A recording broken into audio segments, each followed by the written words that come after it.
කාලෙන් කාලෙට අපිට එක එක විදිහේ ක්‍රේවින්ග්ස් එනවනේ. ඒ වෙලාවට හොඳට කාලා බීලා වුණත් බොඩි ෂේප් එක, වේට් එක ඒ ගානටම තියාගෙන ඉන්න පුළුවන් ටිප්ස් ටිකක් මම ඉක්මනට කියන්නම්. ඔයාගේ මීල් එකෙන් පස්සේ මද රස්නේ උණු වතුර බොන්න. තව කුරුඳු ටී එකක් බොන්න පුළුවන් නම් තවත් හොඳයි.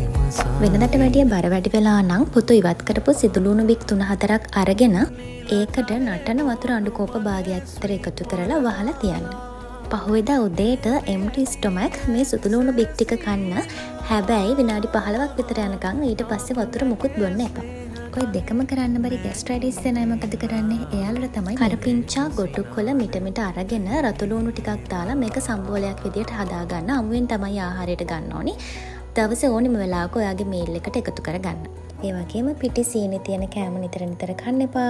ට්‍රාන්ස් ෆැට් එක තියෙන ගැඹුරු තෙලේ බෙදලා තියෙන කෑම කන්න යන්නත් එපා. දැනටමත් මේ ටිප්ස් කරන අය කමෙන්ට් එකක් දාන්න.